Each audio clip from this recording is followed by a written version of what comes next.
wabarakatuh. Waalaikumsalam warahmatullahi wabarakatuh.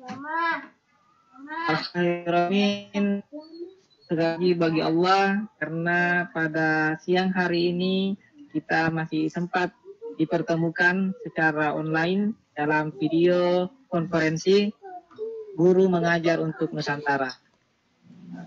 Baiklah Bapak Ibu, sebelum kita memulai Pikon ini, saya ingin mengajak Bapak Ibu semua, terutama yang beragama Muslim, tanpa mengecualikan yang beragama non-Muslim, marilah kita membuka video conference pada siang hari ini dengan bersama-sama membaca Bismillahirrahmanirrahim. Bismillahirrahmanirrahim. Sebelum itu, saya ingin mengucapkan terima kasih kepada Bapak Sri Wahono SPD selaku Ketua Umum Gumun, Ibu Resi Elfitri STMT dari SMKN 1 Padang selaku Instruktur Gumun Grup M Hatta. Yang saya hormati pula presenter kita pada hari ini, Ibu Andriani SPD dari SMPN 1 Kandis Kabupaten Siak, Riau. Dan saya hormati pula untuk Ibu Anijar Hapni Siregar SPD dari SMAN 1 Bagan Sinembah Rohil, Riau. Dan terutama pula saya ucapkan terima kasih atas partisipasi dari Bapak Ibu semua selaku peserta pada Pikon hari ini.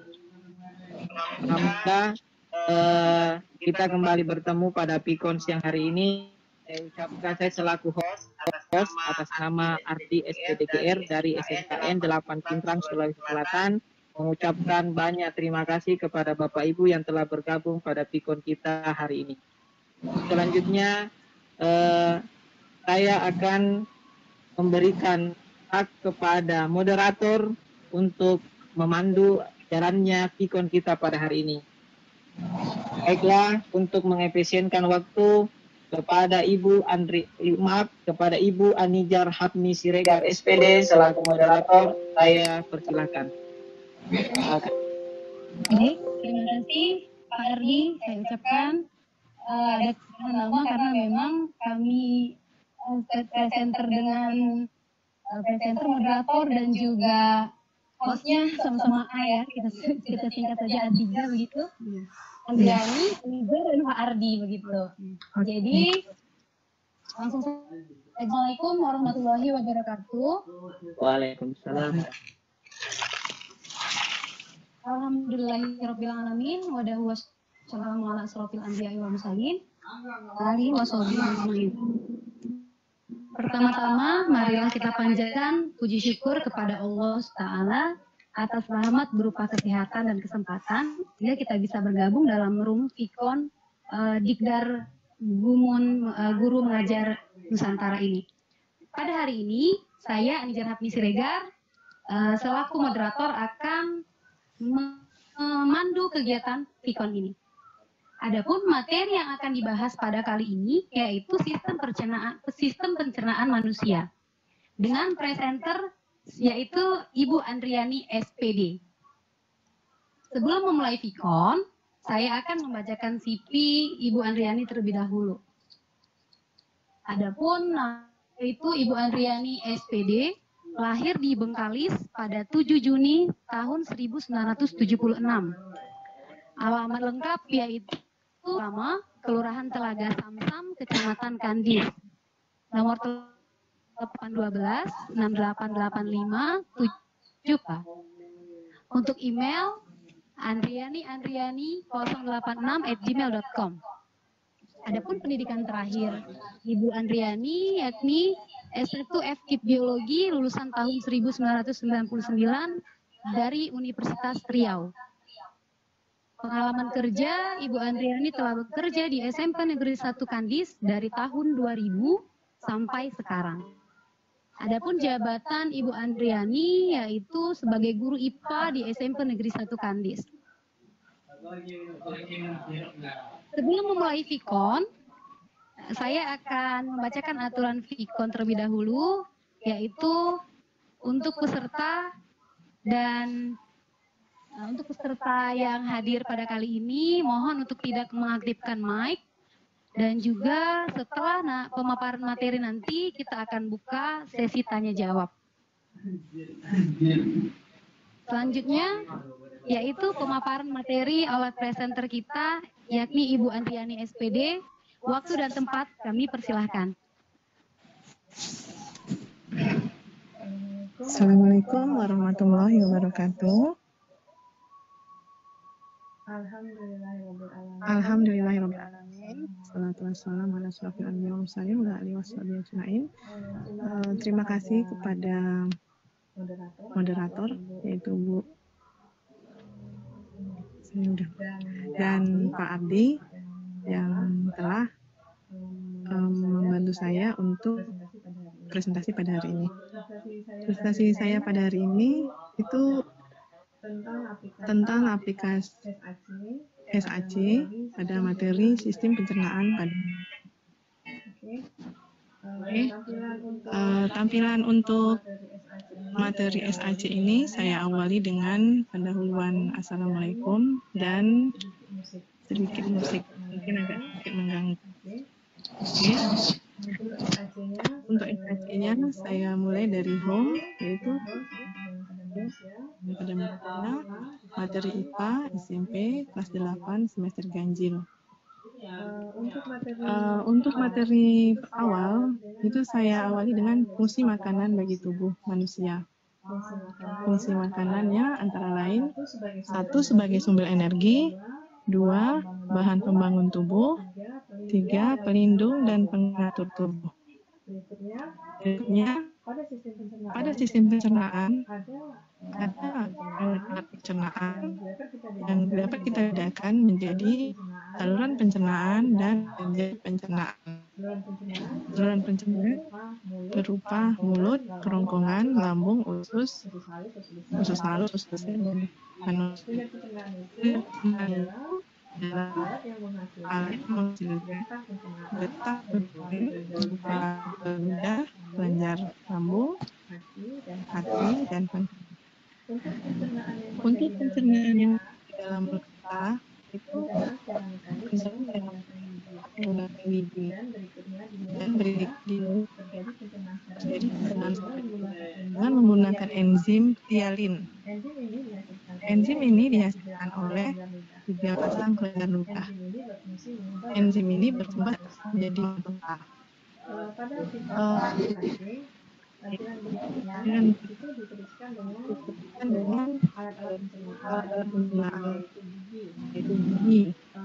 Ada gigi yaitu gigi susu dan gigi dewasa. Gigi susu jumlahnya 20, gigi dewasa jumlahnya 32. Gigi susu itu ada gigi kering, gigi taring, dan gigi dewasa,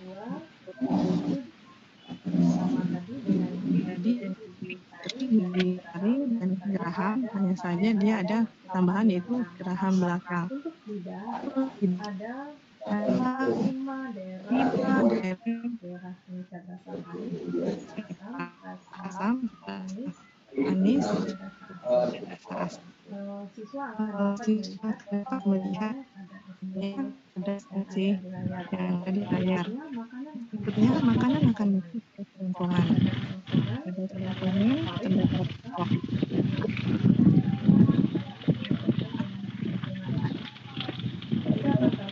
pangkal faring. Kalau kita mandikan itu terdapat pangkal tenggorokan yaitu epiglottis. Tenggorokan sehingga makanan masuk melalui kerongkongan. Berikutnya dari makanan akan di lambung. 3 bagian lambung kita lihat bagian atas, tengah, dan bagian gambar. Bagian atas itu kita sebut dengan kardiak, tengah, fundus, dan pilus di bawah. Lambung menghasilkan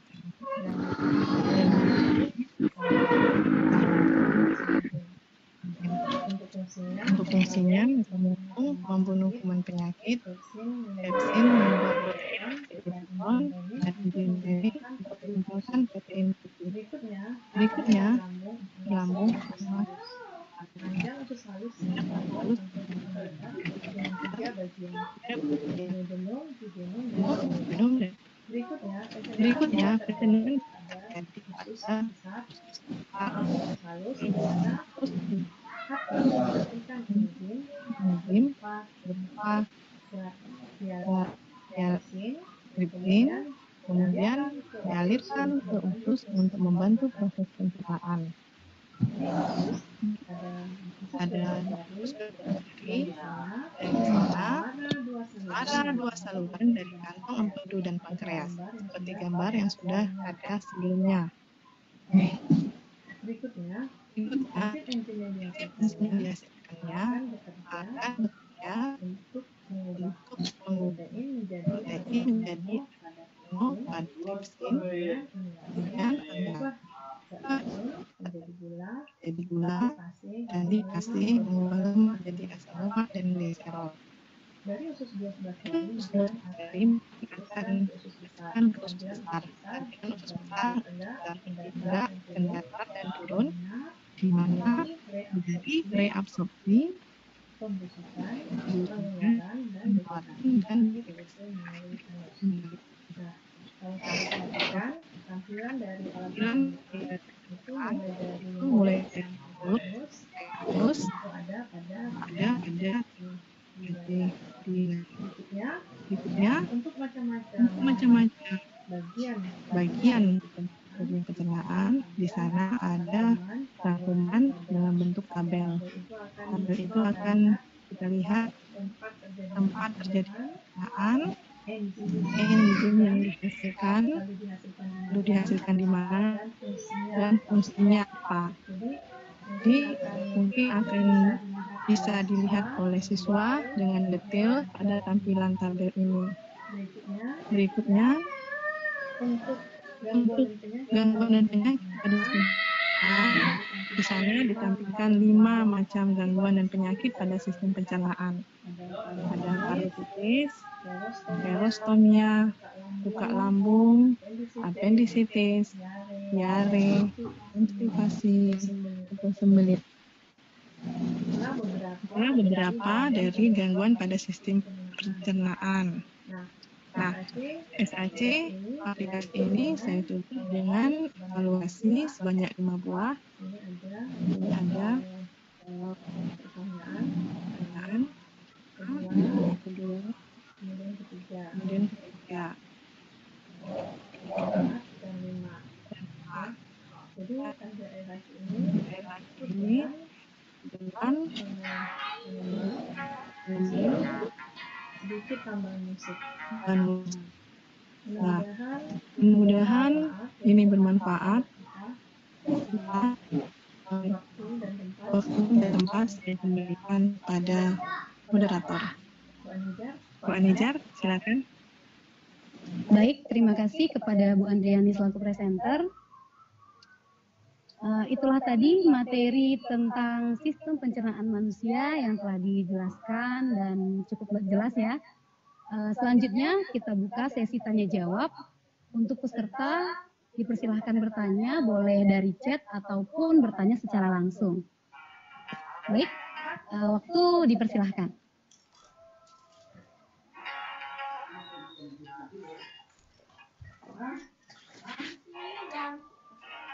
Bu Dewi atau Pak Andi ada pertanyaan?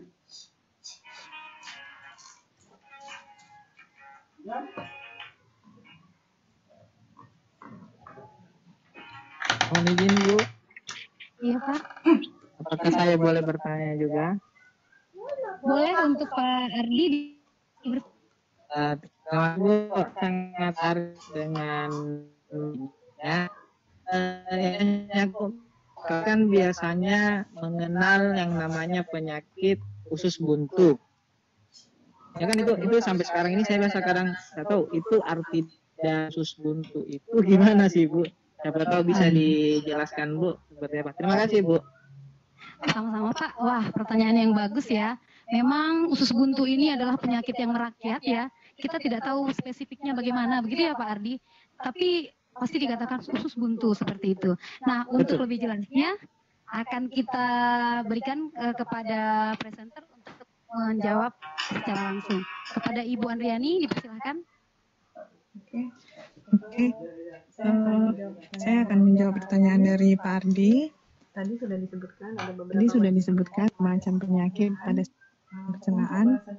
Untuk bahasan tentang usus buntu, kondisinya adalah usus buntu itu sebenarnya bagian dari usus yang memang tidak berperan secara aktif dalam sistem pencernaan.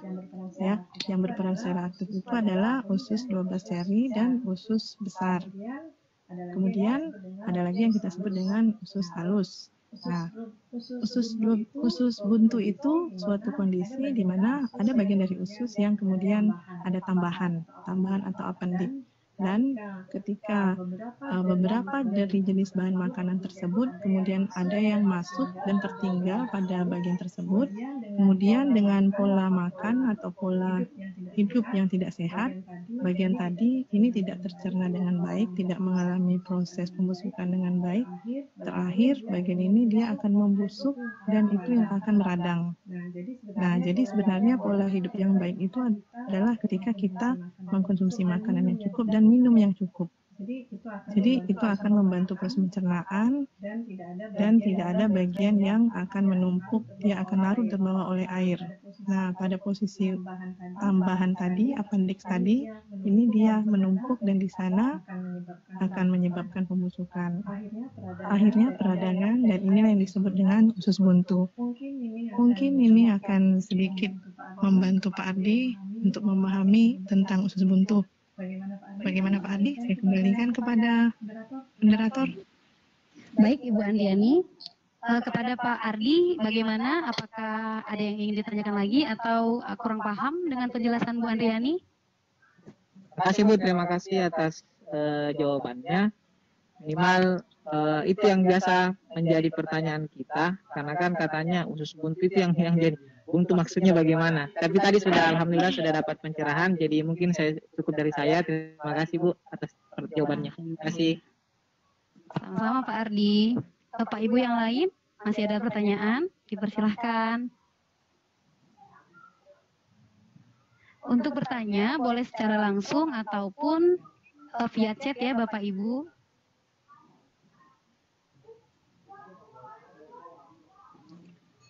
Baik, Bu Andriani, ini ada pertanyaan dari Pak Andi Lukman. Akan saya bacakan. Apa sebenarnya dampak pada sistem pencernaan jika usus buntu atau umbai cacing dihilangkan atau dioperasi? Terdengar, Ibu? Dengar. Perlu diulang? Tadi sudah saya dengar. Pertanyaan dari Andi Lukman. Boleh langsung saya jawab, Bu? Silakan Bu, dijawab. Ya. Sebatas yang saya pelajari, yang saya tahu, ketika usus buntu itu hadir, memang benar dia adalah bagian yang tidak kelihatan berperan dalam pencernaan. Dan memang kenyataannya dalam sistem pencernaan tidak ditambahkan usus buntu dalam susunan alat-alat pencernaan pada manusia. Jadi ketika dia dihilangkan itu tidak mempengaruhi sistem pencernaan. Berbeda dengan alat pencernaan utama yang kalau dia hilangkan itu dia akan mengganggu proses secara keseluruhan. Mungkin itu yang bisa saya jawab untuk pertanyaan Pak Andi Lukman. Terima kasih kepada Pak Andi Lukman yang sudah bertanya.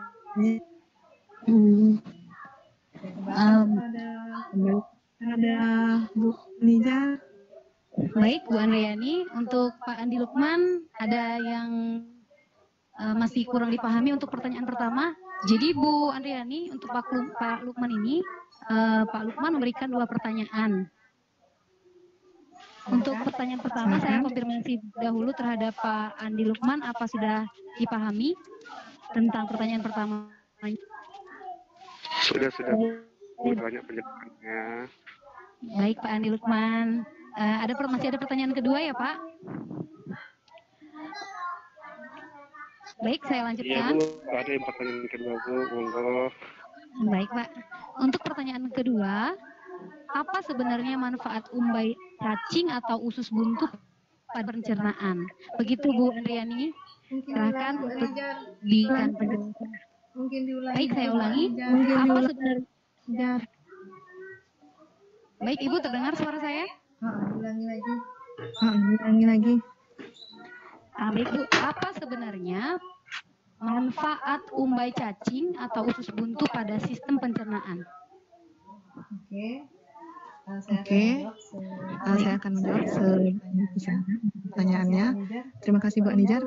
Untuk beberapa alat pada tubuh manusia seperti umbai cacing itu secara umum itu tidak memiliki manfaat, beda dengan beberapa alat pencernaan yang ada. Misalnya kita bahas yang mulut, di dalamnya ada gigi, ada lidah, ada lambung, kerongkongan, usus besar, usus halus, sampai ke anus. Jadi beberapa alat dalam tubuh manusia seperti pada umbai cacing, sebatas yang saya ketahui itu tidak ada manfaatnya. Mungkin literasi saya yang kurang, tapi apapun itu yang saya pahami. Berikutnya beberapa alat yang lain seperti pada manusia kita kenal ada yang namanya laki-laki puting susu. Itu juga tidak punya fungsi khusus, jadi beda dengan pada wanita. Jadi mungkin dipahami bahwa ada alat-alat tubuh yang memang berfungsi secara utama dan sangat berperan aktif. Jika tidak ada, itu akan mengganggu proses. Namun ada beberapa yang memang belum diketahui fungsinya. Nah, itu jawaban dari saya. Saya kembalikan kepada Bu Anijar. Baik, terima kasih Bu Andriani. Untuk Bapak Anijar, boleh menambahkan sedikit baik Bu, silakan. jawabannya Ibu untuk bicara. Itu mengenai usus umbai cacing, mengenai appendix itu yang barusan saya ketahui, ternyata appendix itu yang dikatakan usus buntu ternyata sebagai sistem imun juga. Dia tempatnya sistem imun juga. Jadi kalau saya sudah operasi dibuang umbai cacingnya, berarti satu agen imun saya sudah hilang. Itu yang saya sampaikan ke siswa pada saat belajarkan sistem imun. Jadi ada di dalam umbai cacing itu ada nodus-nodus limfe yang merupakan agen imun. Terima kasih. Sama-sama Ibu. Aduh, sangat bermanfaat ya. Terima kasih telah menambahkan hingga pemahaman kami selaku dan juga peserta lainnya menjadi bertambah seperti itu. Untuk peserta yang lain, Bapak atau Ibu silakan, ada yang ingin dipertanyakan lagi?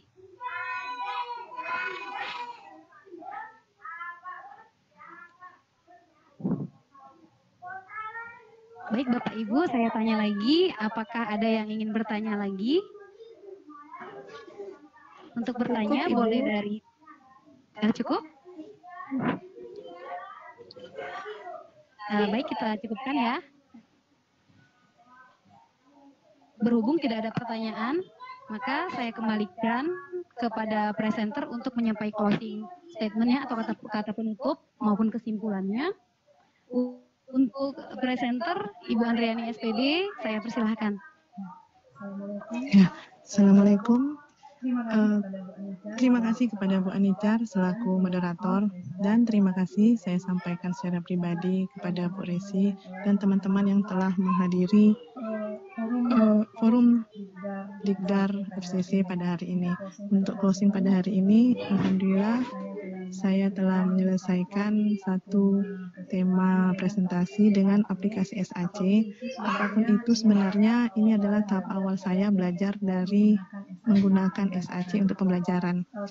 Saya paham bahwa ada banyak kekurangan dari SAC saya, dan saya sangat berharap ke depan teman-teman dapat memberi masukan untuk yang telah saya sampaikan tadi kepada Ibu yang sudah membantu saya untuk menjawab pertanyaan.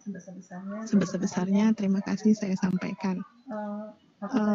Aplikasi ini terus terang memang benar-benar bikin kita bekerja keras untuk menampilkan materi itu sebaik-baiknya. Walaupun begitu, ada banyak manfaat yang kita peroleh. Mungkin kalau tadi tampilannya hanya kelihatan tema atau topik utama, namun mungkin berikutnya itu akan bisa dijadikan game yang lebih bagus. Mungkin itu saja. Apapun itu saya mohon maaf kalau ada kekurangan. Assalamualaikum warahmatullahi wabarakatuh. Saya kembali kepada Bu Anijar sebagai moderator. Baik, Waalaikumsalam. Terima kasih Bu Andriani atas closing statement-nya. Dengan berakhirnya kata kesimpulan dari Bu Andriani, saya selaku moderator juga memohon maaf. Dalam video conference ini terdapat kesalahan atau tidak sesuaian, maka saya memohon maaf. Selanjutnya saya serahkan kepada Bapak Ardi SPDGR selaku host.